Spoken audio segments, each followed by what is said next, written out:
सच के साथ। नमस्कार, सिटी वाराणसी लाइव में आप सभी का स्वागत है। मैं हूं ममता चौरसिया। आइए नजर डालते हैं आज के हेडलाइंस पर। सैयद सलार मसूद गाजी के मजार पर ओवैसी और ओपी राजभर के द्वारा सजदा करने के खिलाफ विरोध की आंच पहुंची काशी। एबीवीपी ने विद्यापीठ में संगोष्ठी आयोजित कर मनाया 73वां स्थापना दिवस। भक्तों के द्वारा जलाभिषेक में बीमार पड़े भगवान जगन्नाथ हुए स्वस्थ। परवल की जूस का लगा भोग। और अखिल भारतीय वर्षीय यादव महासभा के उत्तर प्रदेश के कार्यवाहक अध्यक्ष पहुंचे काशी। बैठक कर समाज की एकजुटता पर दिया जोर। और अब खबरें विस्तार से। बहराइच में सैयद सलार मसूद गाजी के मजार पर असदुद्दीन ओवैसी और ओपी राजभर के द्वारा सजदा करने के खिलाफ विरोध की आंच काशी भी पहुंच गई। बहराइच में सैयद सलार मसूद गाजी के मजार पर असदुद्दीन ओवैसी और यूपी राजभर के द्वारा सजदा करने के खिलाफ विरोध की आंच काशी भी पहुंच गई। शुक्रवार को जिला मुख्यालय पर बड़ी संख्या में राजभर समाज के युवाओं ने ओम प्रकाश राजभर का विरोध जताते हुए उनका पुतला फूका। पुतला फूक रहे राजभर समाज के युवाओं ने ओम प्रकाश राजभर के साथ ही ओवैसी का भी विरोध किया। पुतला दहन कर रहे आक्रोशित राजभर युवाओं का नेतृत्व करते हुए प्रकाश राजभर ने कहा कि बहराइच में महाराजा सुहेलदेव के बन रहे भव्य स्मारक स्थल पर न जाकर ओम प्रकाश राजभर भारत को लूटने वाले सलार मसूद गाजी के मजार पर सजदा कर महाराजा सुहेलदेव जी का घोर अपमान किए, जिसे राजभर समाज कभी बर्दाश्त नहीं करेगा। अगर ओम प्रकाश राजभर जी हम लोगों के बस्ती में पहुंचते हैं तो न सिर्फ उनका विरोध होगा बल्कि ईंट पत्थरों से उनका स्वागत भी किया जाएगा। इतना आक्रोश है कि जिस महाराजा सुहेलदेव के सम्मान को लेकर के आज यहाँ की सरकार, यहाँ के प्रधानमंत्री आदरणीय नरेंद्र मोदी जी, आदरणीय योगी जी, हमारे अनिल राजभर जी, इन लोगों ने मिल करके जो सम्मान बढ़ाने का कार्य किया है, जो वहाँ पे बहराइच में स्मारक बनाने का कार्य किया जा रहा है, उस पर उनके जो है स्मारक पे न जा करके ये लोग जा करके गाजी मियाँ के मजार पर चादर चढ़ाने का कार्य कर रहे हैं। जो इस देश को लूटने का कार्य किया है, यहाँ की माँ बहनों की इज्जत लूटने का कार्य किया है, उसका जो है मनोबल बढ़ा रहे हैं। और उसको ऐसे लोगों को क्या राजभर अपनी बस्तियों में बिल्कुल नहीं, इनको तो हम लोग अब देखना नहीं पसंद करते हैं। अगर ये राजभर बस्तियों में घुसते हैं तो इनको हम लोग ईटा पत्थर अद्धा लेकर के दौड़ा करके पीटने का कार्य करें। अखिल भारतीय विद्यार्थी परिषद के 73वें स्थापना दिवस के अवसर पर महात्मा गांधी काशी विद्यापीठ में एक संगोष्ठी का आयोजन किया गया। अखिल भारतीय विद्यार्थी परिषद के 73वें स्थापना दिवस के अवसर पर एबीवीपी काशी महानगर की ओर से शुक्रवार को मदन मोहन मालवीय हिंदी पत्रकारिता संस्थान काशी विद्यापीठ में संगोष्ठी का आयोजन किया गया। मुख्य वक्ता बीएचयू के कृषि वैज्ञानिक गुरु प्रसाद सिंह ने कहा कि गरिमा बोध से इतिहास रचने की इच्छा जगती है। एबीवीपी की छात्र शक्ति में राष्ट्र की गरिमा बोध जागृत करती है। 7 दशकों की यात्रा में एबीवीपी युवाओं में गरिमा बोध की युक्ति बनकर उभरी है। उन्होंने कहा कि भारत के गौरवपूर्ण इतिहास को षड्यंत्र पूर्वक लिखा गया है। भारतीय इतिहास के पुनर्लेखन की आवश्यकता है। उन्होंने ये भी कहा कि विद्यार्थी परिषद अखिल विश्व में छात्र हित में सक्रिय छात्र संगठन है। साथ ही भारत की अस्मिता गौ गंगा गायत्री गांव में निहित है। विशिष्ट अतिथि पत्रकारिता संस्थान के निदेशक डॉक्टर ओपी सिंह ने कहा कि कोरोना महामारी से प्रभावित छात्रों की शिक्षा अनवरत चलती रहे। एबीवीपी को प्रयास करना चाहिए। कार्यकर्ताओं को टीकाकरण मुहिम गति प्रदान करना चाहिए। अध्यक्षता कर रहे बीएचयू के सहायक प्रोफेसर अशोक सोनकर ने कहा कि एबीवीपी का उद्देश्य अप्रतिम है, ये राष्ट्र सर्वोपरि है। अतिथियों का स्वागत महानगर अध्यक्ष डॉक्टर संजय सिंह गौतम ने किया। संचालन महानगर डॉक्टर प्रभात रंजन उपाध्याय ने किया। धन्यवाद ज्ञापन महामंत्री कुंवर ज्ञानेंद्र ने किया। इस मौके पर डॉक्टर नीलम सिंह, हर्षिता, रजनीश, युविका, किशन, पायल, प्रिया, कुंदन, गोपी, प्रतीक, मनोज आदि मौजूद रहे। आज विद्यार्थी परिषद का स्थापना दिवस 9 जुलाई के उपलक्ष्य में हम लोग मना रहे हैं, जिसमें हम लोग एक संगोष्ठी का आयोजन किया। इस संगोष्ठी के माध्यम से हम अपने पूर्व कार्यकर्ता और वर्तमान कार्यकर्ता और जो नवीन कार्यकर्ता हमसे जुड़े हैं, उनका एक तरह से एक्सरसाइज और अभ्यास है। वो हमारे संगठन के, हमारे विचार परिवार को डिटेल्स जाने और समझे कि विद्यार्थी परिषद कैंपसों में, बाहर शहरों में किस आयाम के माध्यम से क्या क्या कार्य। काशी विद्यापीठ के वीसी प्रोफेसर ए के त्यागी ने विश्वविद्यालय का रोड मैप रखा। गुरुवार को महात्मा गांधी काशी विद्यापीठ के कुलपति प्रोफेसर ए के त्यागी ने एक पत्रकार वार्ता कर काशी विद्यापीठ के भविष्य का रोड मैप रखा। कुलपति ने कहा कि कोरोना काल में परीक्षाएं सकुशल संपन्न कराना उनकी प्राथमिकता है। 5 जिलों में 2 लाख से ज्यादा परीक्षार्थियों के एक साथ 1 महीने के भीतर परीक्षाएं संपन्न कराने को लेकर उन्होंने विभिन्न सेंटर और व्यवस्थाओं पर विस्तार से चर्चा की। उन्होंने बताया कि कोविड प्रोटोकॉल के पालन के साथ ही परीक्षा केंद्र के हर कक्ष में मास्क और सैनिटाइजर की व्यवस्था होगी। वैक्सीनेशन सर्टिफिकेट और RT-PCR रिपोर्ट लाने वालों को सीधा प्रवेश दिया जाएगा। नोडल परीक्षा केंद्र पर सुरक्षा के भी कड़े इंतजाम किए जा रहे हैं। कुलपति ने बताया कि छात्र समस्याओं का त्वरित हल भी विद्यापीठ की पहचान बनेगा। इसके लिए ग्रीवांस सेल का गठन करने के साथ ही हेल्पलाइन नंबर और स्टूडेंट पोर्टल विकसित किए गए हैं। 4 दिनों में शिकायत का निस्तारण नहीं होने पर यह स्वतः अगले स्तर के अधिकारी के पास पहुंच जाएगी। इसी तरह महिला की शिकायतें भी सीधे वुमेन सेल के पास जाएगी। परीक्षाओं के लिए तो ये है कि इस बार परीक्षा केंद्रों में पूरा जो कोविड के हिसाब से सीटिंग अरेंजमेंट किया गया है, साथ में बच्चों को मास्क डालना ज़रूरी होगा। थर्मल स्कैनिंग के बाद ही बच्चों को जो है परीक्षा केंद्र के अंदर अलाउ करेंगे। लेकिन जिन बच्चों के पास RT-PCR की नेगेटिव रिपोर्ट होगी या जिनके पास वैक्सीनेशन की अपना सर्टिफिकेट होगा, उन बच्चों को प्रेफरेंशियली पहले भेज देंगे, क्योंकि कई बार ये होता है कि बच्चे एग्ज़ाम से जस्ट पहले ही आते हैं, तो वहाँ पे फिर थोड़ी भीड़ लगने की संभावना होती है।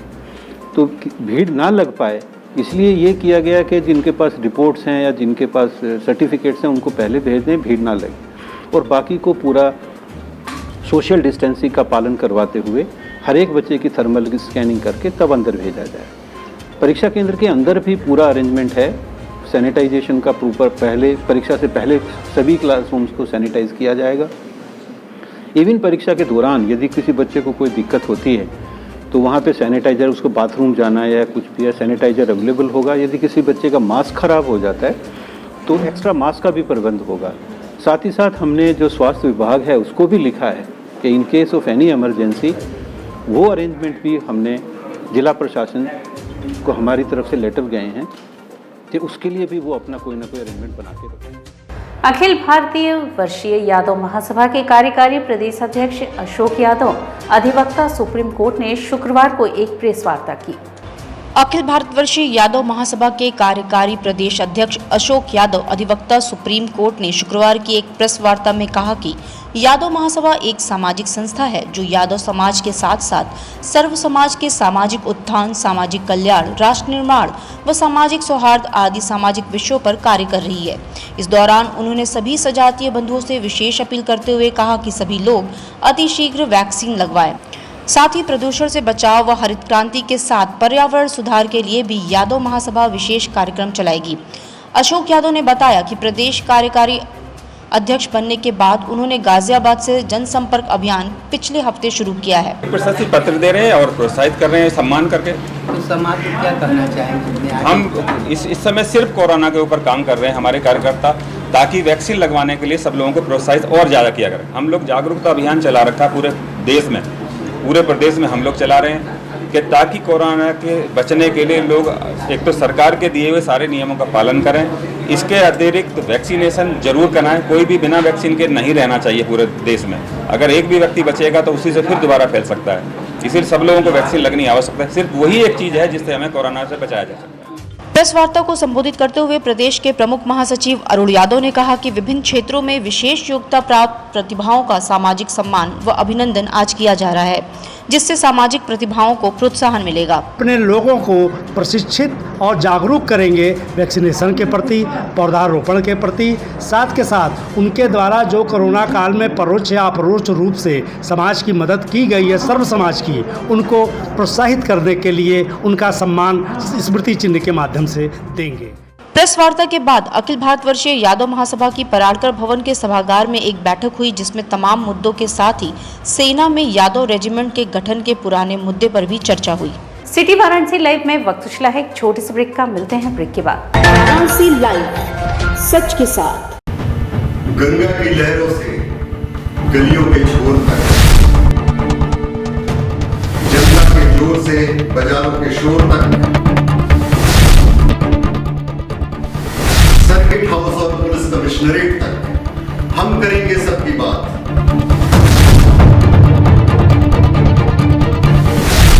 देखिए मेरे साथ बनारस की बात। कोरोना वायरस ने देश में एक बार फिर से रफ्तार पकड़ ली है। ऐसे में जरूरी है कि सभी लोग पूरी एहतियात बरतें। घर से बाहर निकलते समय मास्क का सदैव प्रयोग करें। समय समय पर हाथों को सैनिटाइजर से सैनिटाइज करें। ज्यादा भीड़ भाड़ वाली जगहों में जाने से बचें। 2 गज की दूरी का पालन करें। स्वस्थ रहें, सुरक्षित रहें। जनहित में जारी वाराणसी लाइव। वाराणसी लाइव, सच के साथ। ब्रेक के बाद पुनः आपका स्वागत है।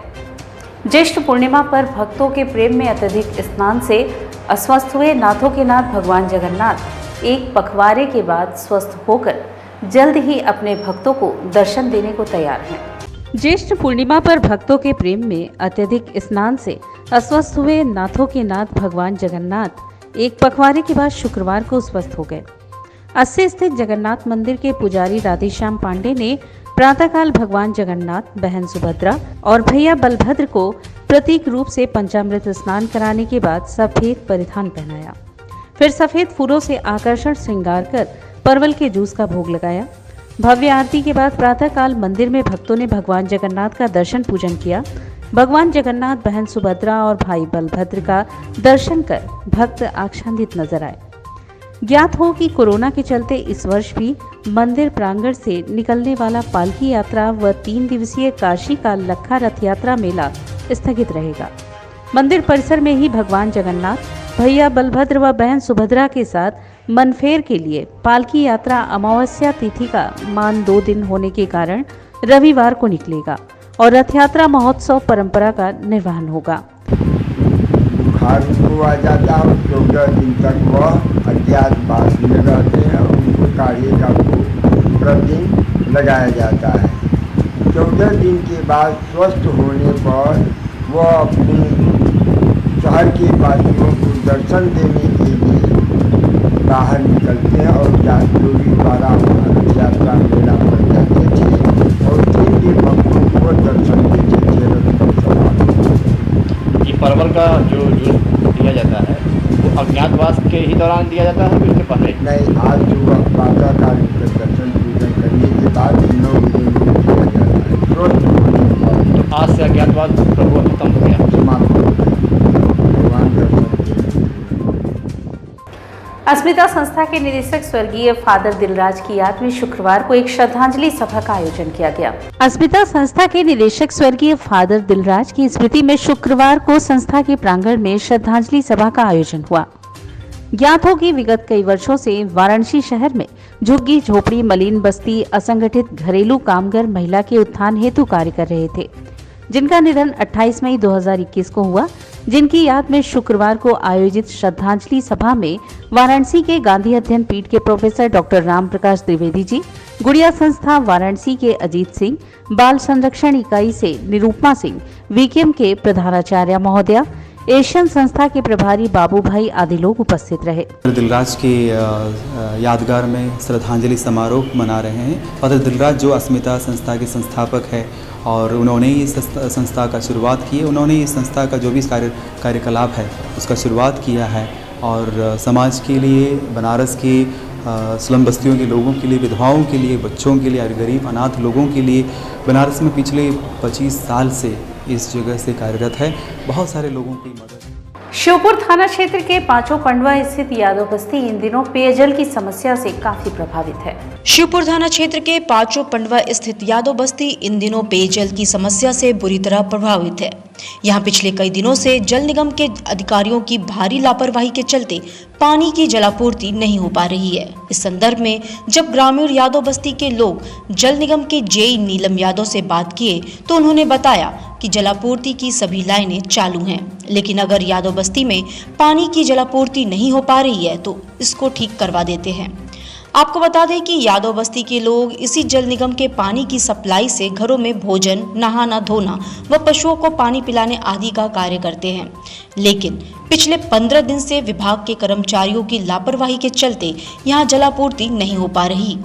इस समस्या का सामना करते करते जब उनका धैर्य जवाब देने लगा तो यादव बस्ती, पांचों पंडवा, कादीपुर बस्ती के लोग एकाएक दर्जनों की संख्या में सड़क पर आ गए और अपनी मांगों को लेकर धरना प्रदर्शन करने लगे। इसकी खबर मिलते ही मौके पर स्थानीय सभासद राजेश पासी पहुंच गए और उन्होंने जलकल विभाग के अधिकारियों से बातचीत करके जल्द से जल्द इसे ठीक करवाने का आश्वासन दिया। वहीं यादव बस्ती के ग्रामीणों ने चेतावनी दिया कि अगर पानी की सप्लाई आज नहीं ठीक होगी तो हम लोग धरना प्रदर्शन के लिए मजबूर होंगे। पानी 15 दिन से नहीं आ रहा है, हम लोग राजेश कहीं गए, वो भी नहीं सुन रहे हैं, वो भी कहीं आ रहा है। बताइए कैसे हम लोग जिएंगे? हम लोग चमरौती से पानी ले आ रहे हैं, दूर दूर से जाकर। पानी बिना हम लोग, एक तो गर्मी पड़ रही है एकदम, पानी बिना हम लोग मरत नहीं। बताओ भैया कि कितने कैसे चले, या तो पाइप उपार के ले जाए। इसके संदर्भ में किसी अधिकारी से मिली थी? हाँ भैया आल ना, राजेश पासी आल ना, जे ही रहना वो कौन पानी आवत था चालू। अभी काल भी बात भइल रात की संजा के हमसे। अच्छा, तो बताओ हमने क्या करल जाए।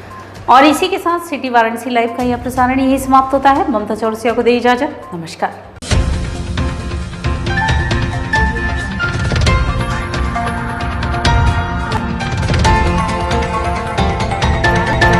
लाइव, सच के साथ।